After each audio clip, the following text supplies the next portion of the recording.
Second में हमारे जो दिनेश कुमार जी हैं, जो काउंसलर और टीचर हैं। तो आज कोरोना को लेकर काफ़ी भयभीत हैं, पेरेंट्स हो चाहे बच्चे हो। एजुकेशन पे जो सबसे ज़्यादा इफेक्ट पड़ा है, आज उन्हीं के रिलेटेड में हम लोग बात करना चाहेंगे। सबसे पहले भारतीय न्यूज़ में आप लोग का स्वागत है sir. Thank you. Rajiv sir, ये बताइए कि आज जो बच्चे का जो पिछले 4 महीने से लॉकडाउन हुआ है, लॉकडाउन होने के बाद एजुकेशन को लेकर काफ़ी ज़्यादा पेरेंट्स हो या बच्चे हो, वो एक कहीं ना कहीं उनके दिमाग पे एक असर पड़ा है कि हमारा बच्चे का भविष्य क्या होगा और कैसे इसकी पढ़ाई की जाएगी। क्योंकि जो बच्चे का एक दिनचर्या बना हुआ था, सुबह उठ के तैयार होना स्कूल के लिए, फिर स्कूल से आना है, थोड़ा खेलना है, थोड़ा होमवर्क करना है, आज वो कहाँ सबसे ज़्यादा इफेक्ट पड़ रहा है इस चीज़ पे? शुरुआती दिनों में लोगों ने जो बुक्स खरीद करके लाए, उस बुक्स के साथ पेरेंट्स जो थोड़ा पढ़े लिखे थे, उन्होंने घर में बच्चे को दिनचर्या में लगा करके पढ़ाना कुछ शुरू किया। लेकिन एक वहापोह की स्थिति थी। लेकिन जब ऐसा लगा कि ये लॉकडाउन अभी कंटिन्यूड रहेगा, चलेगा और हमें आगे 6 महीना साल भर भी इसी तरह से जीना है, तो फिर हमारे स्कूल सिस्टम ने, सरकार ने और पेरेंट्स ने भी सबने मिलकर के ऑनलाइन एजुकेशन के तरफ अपना ध्यान दिया। और आज हम लोग बच्चे को ऑनलाइन एजुकेशन दे रहे हैं। अब इस ऑनलाइन एजुकेशन से एक उनका रूटीन जो है वो थोड़ा सा बदला है, चेंज हुआ है, लेकिन धीरे धीरे पेरेंट्स और बच्चे इस ऑनलाइन सिस्टम के साथ जुड़ रहे हैं। तो ये कोरोना अभी समाप्त तो होने नहीं जा रहा है। वैक्सीन वगैरह आएगा, फिर उसकी प्रक्रिया होगी, कितने लोगों को मिलेगा नहीं मिलेगा, इन सारे कामों में साल 2 साल लगेंगे। खास करके बच्चों को साल 2 साल जो लगेंगे, तो मैं यही कहना चाहता हूँ, क्या साल 2 साल बच्चे को इसी तरह पढ़ाया जाएगा या फिर इसके एवज में स्कूल कुछ ऐसा पढ़ा? क्योंकि बहुत सारे टीचर होते हैं जिनको जो सॉफ्टवेयर से पढ़ा रहे हैं, उनको जानकारी नहीं होती है। बहुत बच्चे लोग उनको जैसे आए और वो वहाँ से निकल जाते हैं, फिर उनको वापस आने में काफ़ी सारी दिक्कतें होती हैं। तो इनमें कहीं ना कहीं पेरेंट्स को भी फेस करना पड़ रहा है। एक तरफ स्कूल का भी प्रेशर है क्योंकि मुझे फीस देनी है, फिर बच्चे का पढ़ाई भी नहीं हो पा रहा है। तो ये टीचर और बच्चे का जो एक तालमेल जो होता है, ये जैसे आपने अभी कहा कि 2 साल लग सकता है, तो ये इफेक्ट तो बच्चे के ऊपर करेगा ही करेगा। बच्चों के मनोविज्ञान पर तो असर पड़ रहा है। और ये सिस्टम कैसे चले, इसको हमको व्यापकता में सोचना पड़ेगा। मुझे लगता है कि बच्चों के मनोविज्ञान पर इसका क्या असर पड़ रहा है, इसके बारे में दिनेश जी थोड़ा अच्छा बात कर सकेंगे, तो उनसे मैं अनुरोध करता हूँ। दिनेश जी, आप बताइए।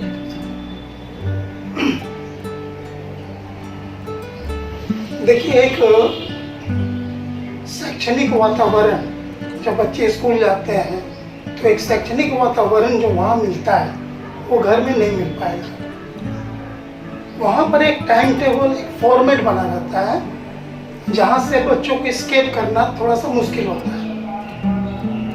अब अचानक इस सिस्टम में आ जाना, घर के सिस्टम में, और उस समय उनकी जो मानसिक लेवल जो होता है, मानसिक स्तर, उस परिस्थिति को ग्रास्प करने के लायक नहीं बना रहता है। फीलिंग्स वो इस समय काफ़ी प्रभावी है।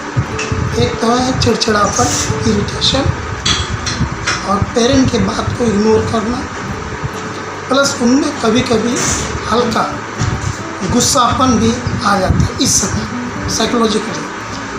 और ये चीज़ चूँकि उनको बाहर निकलने का अवसर नहीं मिल रहा अपने जहन से, और ये चीज़ वो निकालते स्कूल कैंपस में दूसरे बच्चों से बहस करके या किसी तरह का बात विमर्श करके, वो पेरेंट के साथ वो लोग नहीं निकाल पा रहे। तो ये चीज़ उनमें डेवलप हो रहा है, एक चिड़चिड़ापन और गुस्से की भावना। तो ये एक मेरे दृष्टिकोण से इस पर अभिभावक को विशेष ध्यान देना होगा, कैसे इस फीलिंग्स को सबसाइड किया जाए, इसको कम किया जाए, नहीं तो ये बाकी की ज़िंदगी में इसका इफेक्ट तो संभावना ये होती है कि वो थोड़ा सा बिखर जाए, अपने सिस्टम से थोड़ा सा बिखर जाए। ऑनलाइन क्लास उनके लिए ज़्यादा फायदेमंद होता है जो ग्रेजुएट लेवल के, उनकी मानसिकता परिपक्व हो जाती है, लेकिन बच्चों में भी अभी परिपक्व नहीं है। तो ये कठिनाई अभी आज देखा जा रहा है। सर एक समय था कि जब स्कूल में लोग बच्चे पढ़ने के लिए आते थे तो उसे मोबाइल से काफ़ी दूर रखना पड़ता जी था कि उसके पेरेंट्स को बुलाकर उसको पनिशमेंट या स्कूल से निकाला जाए। लेकिन आज जितने भी सारे स्कूल हैं मोबाइल से ही पढ़ा रहे हैं। बहुत सारे ऐसे बच्चे हैं जिनको सही तरीके से मोबाइल ऑपरेट करने नहीं आता है, लेकिन फिर भी वो ऑनलाइन पढ़ाई कर रहा है। तो ये बच्चे के ऊपर कितना असर पड़ेगा सर? क्योंकि कंटिन्यू 1 घंटा 1.5 घंटा बैठना बच्चे के लिए कहीं ना कहीं उसके आइज पर भी या फिर उनके साइकोलॉजी भी कहीं ना कहीं ये इफेक्ट पड़ रहा है सर। मैं आपकी बात सही है। एक क्लासरूम एनवायरनमेंट और एक मोबाइल का एनवायरनमेंट आसमान जमीन का फर्क है। चलिए स्कूल अपने अनुशासनात्मक कार्रवाई के लिए वो सारी चीज को लाता है कि मोबाइल का इस्तेमाल नहीं करना है, लेकिन अभी जो स्थिति है ये एक तरह का मजबूरी है। शहर के लड़कों में मोबाइल चलाने की जो टेक्निक जो होता है वो उनमें है, लेकिन समस्या दूर दराज देहात के बच्चों नहीं, मेरा सवाल है कि बच्चों पे कितना अफेक्ट तो है।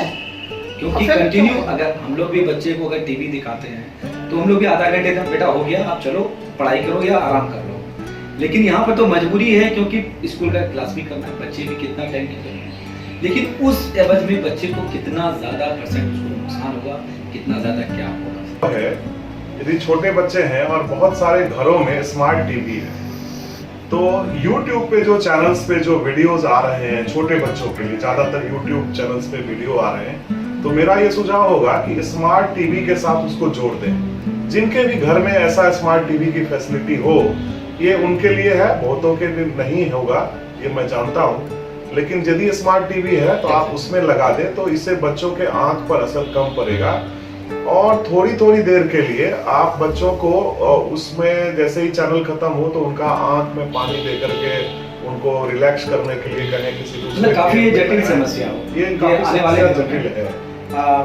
मधुमिता जी आप एक हाउसवाइफ हैं और LLB भी किए हुए हैं, तो ये अभी कितना ज्यादा आपको परेशानियों का सामना करना पड़ा है? तो क्योंकि पहले था 4 महीना पहले उठना है, नाश्ता बनाना है और बच्चे को स्कूल भेज देना है, हम आराम करेंगे, लेकिन अभी पूरी तरह से चेंज हो चुका है। एक बच्चे को लेकर काफी समस्या भी हो रही है कि पढ़ाई को लेकर हो रही है, क्योंकि बच्चा कितना, तो इसमें आपको कितना टाइम देना पड़ता है कंटिन्यू कि बच्चा मेरा क्या पढ़ रहा है क्या नहीं पढ़ रहा है। एक माँ होने के नाते आप थोड़ा सा एक हमारे ऑडियंस को बताना चाहेंगे क्या इफेक्ट आपका पड़ रहा है? इफेक्ट तो पड़ ही रहा है। बच्चे आप जो भी बोले कि मतलब मोबाइल से दूर रखना, मैं भी बच्चे को कभी मोबाइल देती नहीं हूँ। आधा घंटा 1 घंटा टाइम फिक्स है कि टीवी देखा उसके बाद बंद कर दो, लेकिन अभी तो मजबूरी है कि देना पड़ता है। अभी बच्चे मोबाइल उसको भी देखना है कि मोबाइल कितना देर देखा हुआ तो बंद करिए, उसका रिवीजन कराइए। वो स्कूल की जो पढ़ाई है यूट्यूब पर तो आ गया, लेकिन उसका सारा होमवर्क क्लास वर्क तो मुझे ही करानी है। मतलब पहले ही जैसा सब कुछ है, हाँ। लेकिन वो क्लास वर्क भी मुझे करानी है। अच्छा क्लास वर्क भी आपको ही छोटे करानी है। बच्चे हैं तो क्लास वर्क भी तो मुझे ही करानी है ना, वो तो देख के लिख नहीं सकते हैं। या यूट्यूब पर तो पहले होमवर्क आ जाता था, अब इधर से आने लगा वीडियो। बच्चों को इफेक्ट पड़ रहा है इससे बहुत ज्यादा, पढ़ाई के रिलेटेड या आईज या उसके ब्रेन पे? ब्रेन पर तो पड़ता ही है। बच्चा को टीवी अभी जैसे था, लोग ये पिन से हम लोग लॉक कर दिए थे, बच्चा अपने से खोल नहीं पाता है, क्योंकि कुछ छोटा बच्चा है तो वो कुछ भी दबा देगा, हम लोग उसको खोलते नहीं। जब भी देना हो तो खोल के देते हैं। अभी तो एक दिन मेरा बेटा बोला कि अब सारा लोग भी, अब घर में बाई भी नहीं आ रही है तो चलो सब लोग अपना अपना काम खुद ही करेगा। उसमें सबसे पहला काम मेरा बेटा यही बताया कि मम्मी सबको घर में जितना भी कंप्यूटर लैपटॉप या मोबाइल है उसका पिन पता होगा, सब अपना अपना खोल लेगा।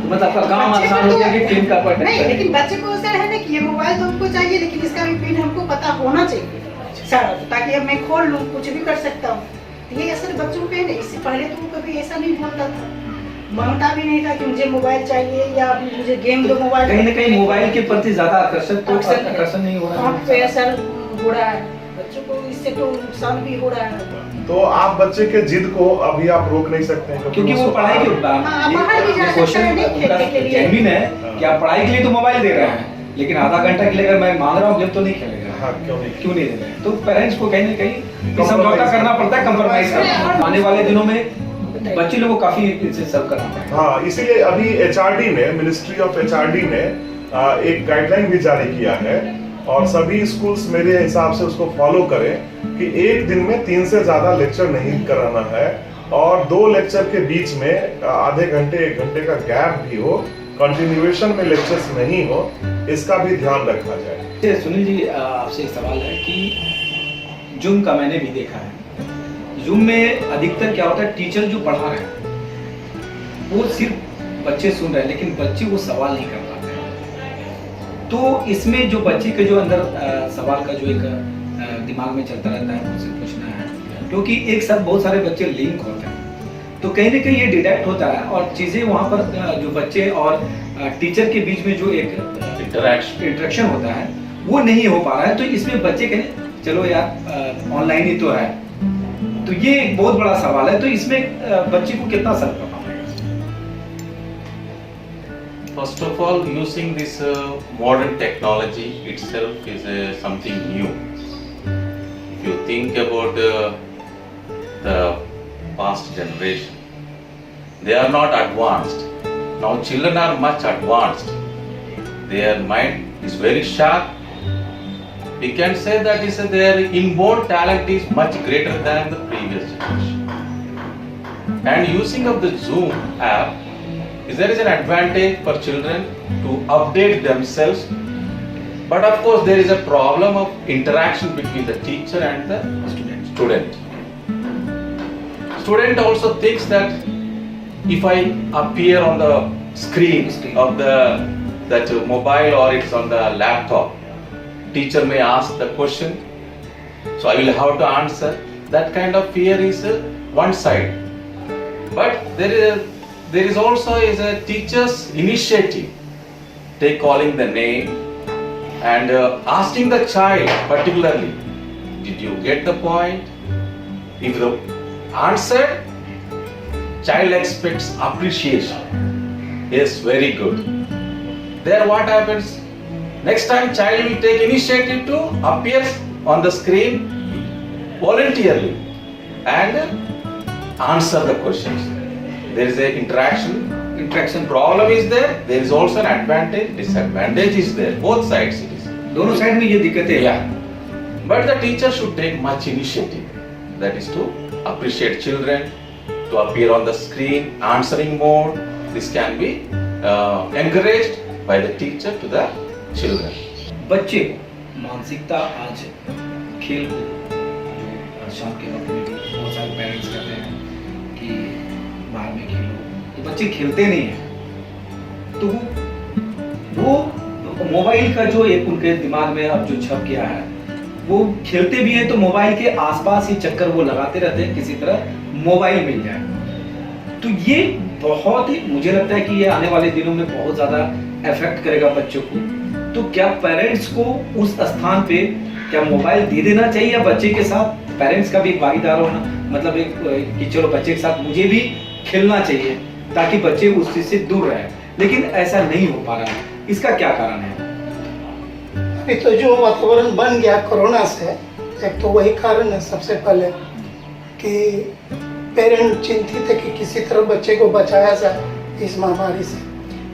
लेकिन फिर भी स्कूल में क्या होता है कि एक पीयर ग्रुप होता है, बच्चे एक दूसरे से कंपटीशन करते हैं, एक दूसरे को एनकरेज करते हैं, तो वहाँ से खुले वातावरण में बहुत कुछ सीखते हैं जो घर में नहीं मिल पा रहा है। तो ये जो है उनकी मानसिकता पर प्रभाव करता है। तो पेरेंट्स को कहीं नहीं, तो पेरेंट को क्या करना है, छत पर, ठीक है अब बाहर नहीं जा सकते, Exactly. छत पर है या नीचे गार्डन में बच्चों के साथ कुछ आउटडोर गेम, बैडमिंटन हुआ, छोटा मोटा क्रिकेट हुआ, फुटबॉल हुआ, जो अपनी सुविधा अनुसार, वो एक्सपोजर जरूरी है। तो कम से कम जो दिन भर मोबाइल के चक्कर लगाते हैं उससे हम लोग बचा सकते हैं उसको। वो एक्सपोजर जरूरी है। आप अपने हेल्थ को भी लेकर के मेरा भी अभी बंद है पार्क में, तो दोनों मिलके अब वो काम हो जाता है। लेकिन उससे बच्चे के ऊपर काफी अच्छा रहता है, वो थोड़ा थकता है तो रात में सोना भी चाहता है, आसार जल्दी। बहुत सारे बच्चे को नींद भी नहीं आती है क्योंकि उसकी बॉडी जो पहले जो उसका दिनचर्या का काम था और वो थकता था, सोता था, अभी वो नहीं सो पा रहा है।